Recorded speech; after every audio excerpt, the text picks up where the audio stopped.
Hello, everyone. Welcome back to the podcast. And today's episode, which is all about a year in review.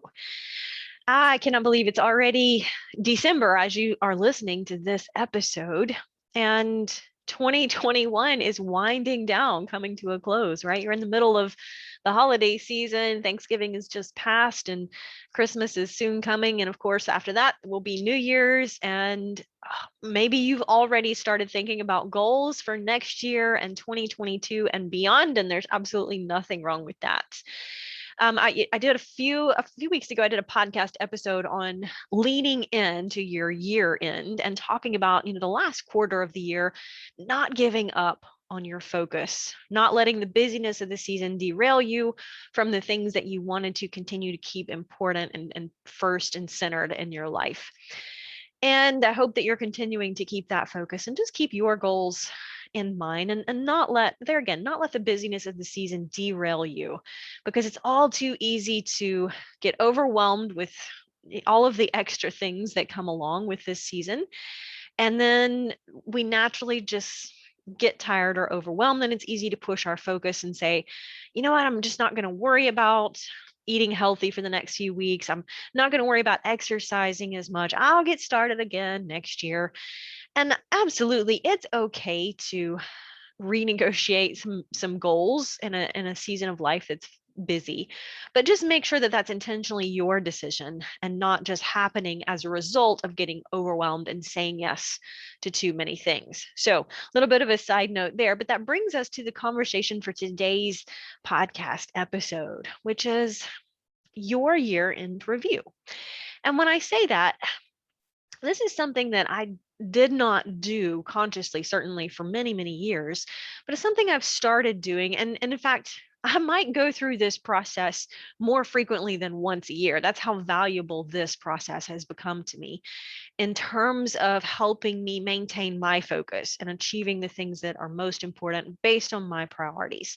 So I wanted to share this with you, and I've touched on it last year in a podcast episode, but it's just so important and so helpful that I wanted to do kind of another podcast this year dedicated to this subject, because like any good principle, it's only as good as the application. And perhaps you don't remember or weren't listening to this podcast a year ago. And so I thought it's really relevant to bring up this topic again.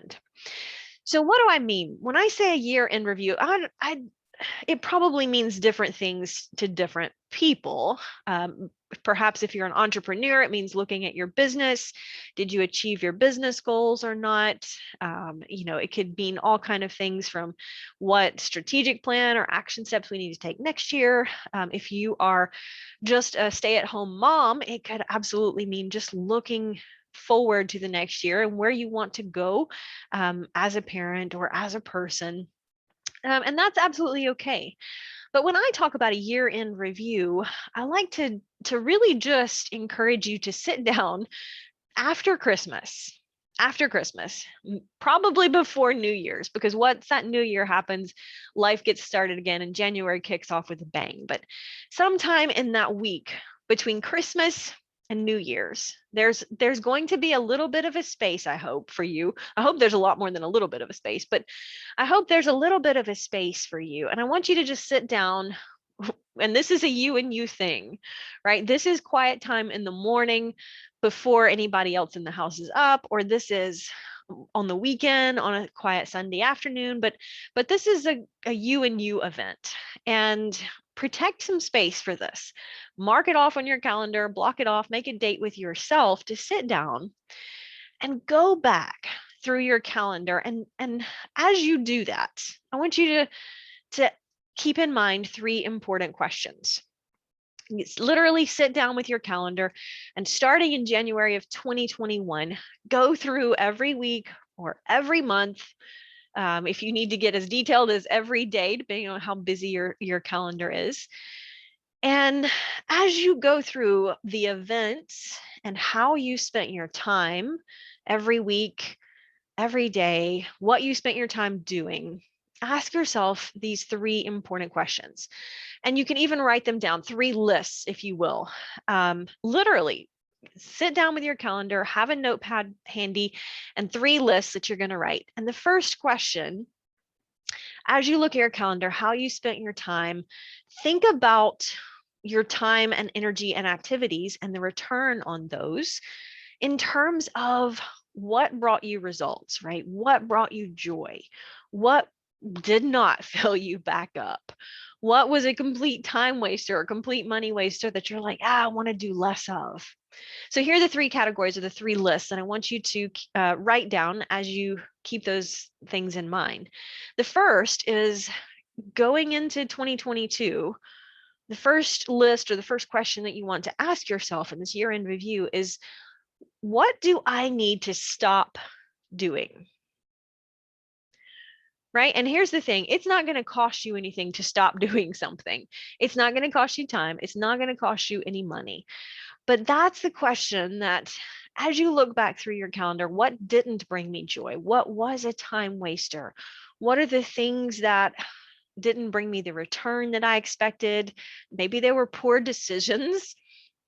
You know, just the things that didn't help you move forward this year in 2021. What did not help you move forward personally or professionally? What frustrated you? What did you go to some meetings and you felt like they were a complete waste of your time, right? If you're sitting in a meeting and you're thinking about your grocery list, that's a strong indicator that you're not interested in what's going on in the meeting. And so I would evaluate that. Is this a productive committee for me to be on? If every meeting I go to, I'm scrolling silently through social media, right? That's a red flag, certainly, that that's not a great use of your time. So that's your first list. What do I need to stop doing? And it's gotten this whole process has gotten to be so powerful.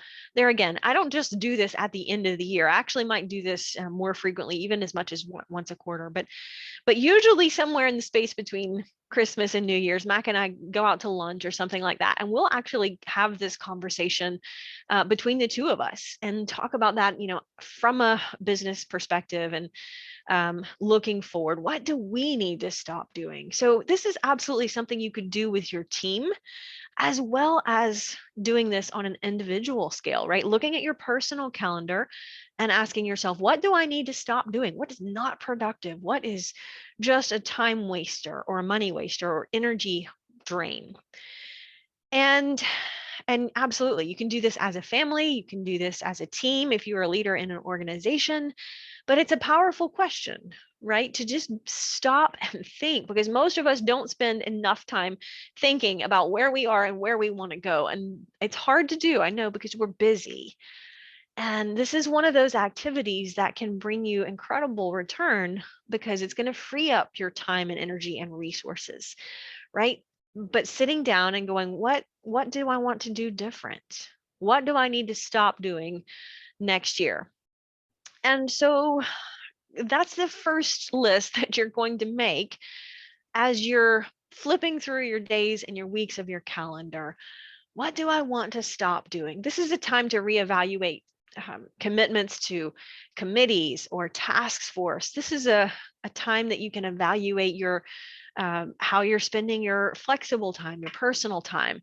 Am I spending way too much time on Netflix every day or every evening?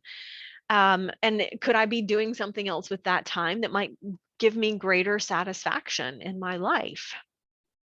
So you can look at this in all dimensions, but literally you got to get your calendar out and then go, well, what happened on this day? What did I do on this day? Where did my time go? Did I have conversations with people? That's one of the things that I have stopped doing as much of in the previous few years, is that used to, I would just, if somebody wanted to connect with me on LinkedIn and they would send me a message and they would say, hey, let's get to know each other. Let's have a phone call. And then I would go through the trouble of setting an appointment with that person and say, okay, call me on this day and this time. And then they wouldn't call, right?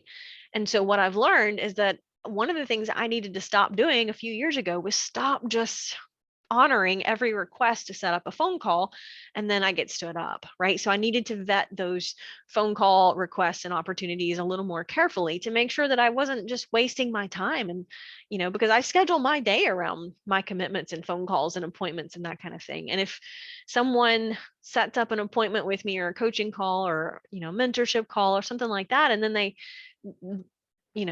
forget or have something come up, or last minute just forget to text me and reschedule, then I've structured my day around something and it was not a good use of my time. I could have done something better with my time if I had known up front what the day would look like. So it's just an example of one of the things that I realized I need to stop doing this. So that's the first list. And then that one's usually pretty easy.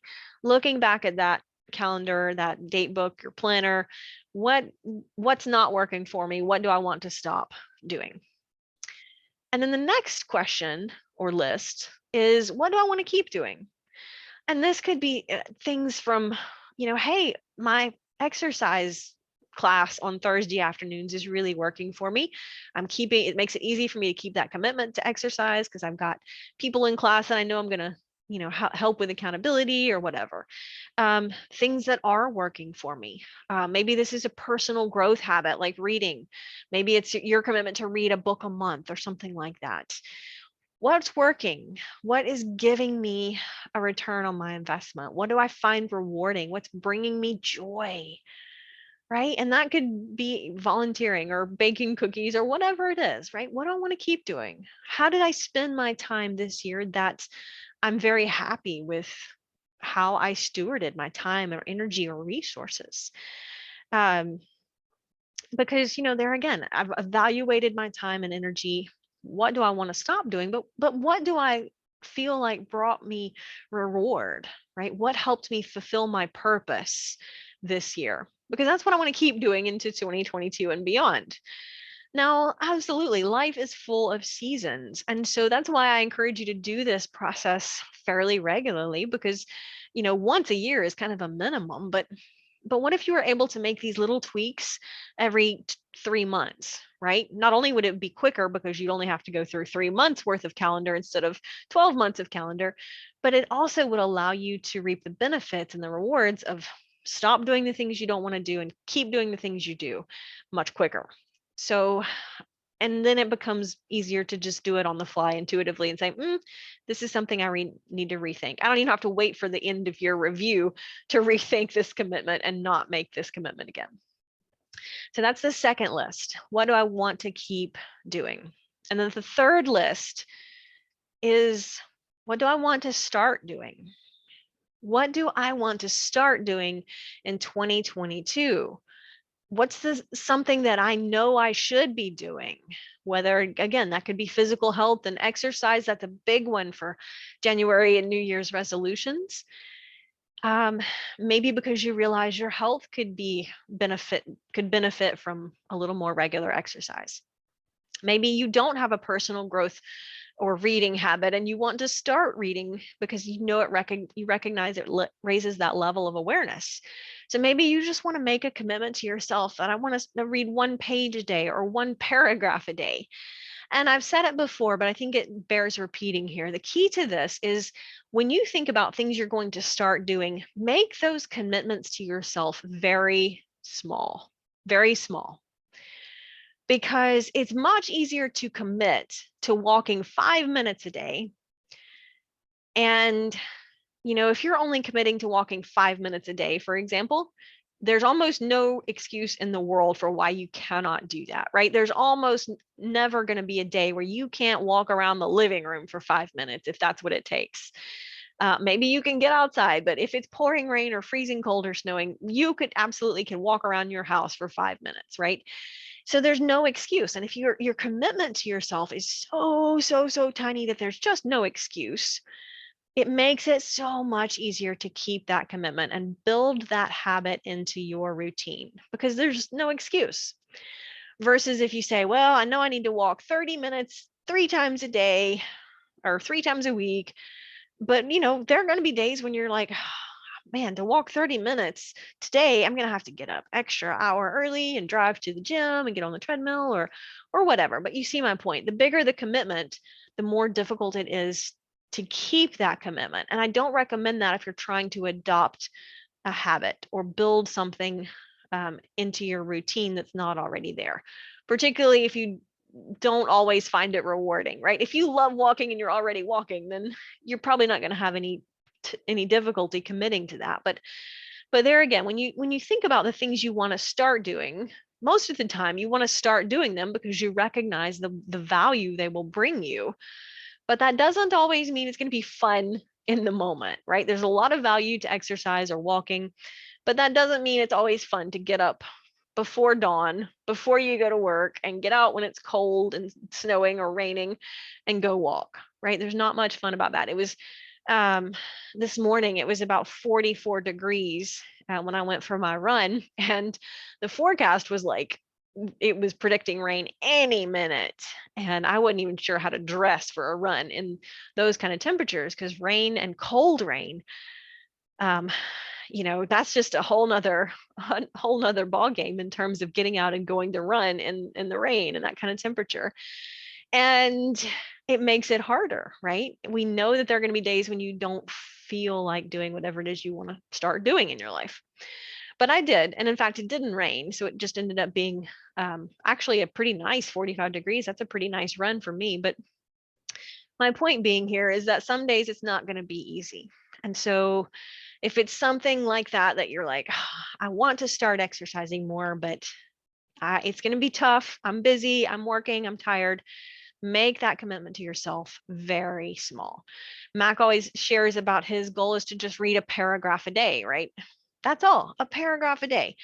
And the thing is, when you have a very small commitment to yourself, most of the time you'll get started doing it and you'll feel a little better. And maybe you'll walk longer than 5 minutes. Maybe you'll read more than one paragraph. But see, here's the thing. Every time you make a commitment to yourself, you keep it, you're building that personal integrity with yourself. And that means the next time you make a commitment to yourself, you know that you are much more likely to keep it because you are building that habit of keeping commitments to yourself. So that's the last and third list that you want to make down as you do this year-end review, making sure that you have that list of things. Hey, I want to start doing this. I want to create a good habit in my life around this. Maybe you wrote down stop eating so much sugar. And so maybe you want to start drinking a little more vegetable juice, right?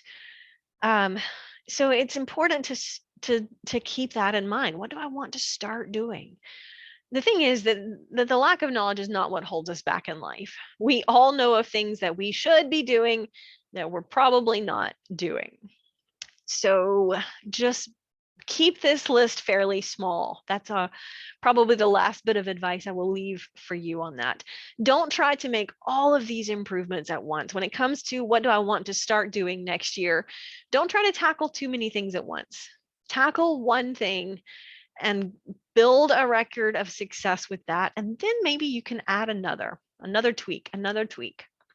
So just some thoughts there on your year-end review. Super, super helpful when it comes to intentional living and intentional leadership, because a lot of times we feel frustrated because we feel overwhelmed, right? A lot of us feel busy. We get stressed when we're super busy. We feel overwhelmed with all of the things that need to get done. And there was a good quote that somebody shared with me one time. And she didn't remember who said it, but it was such a good quote that I'm going to share it with you.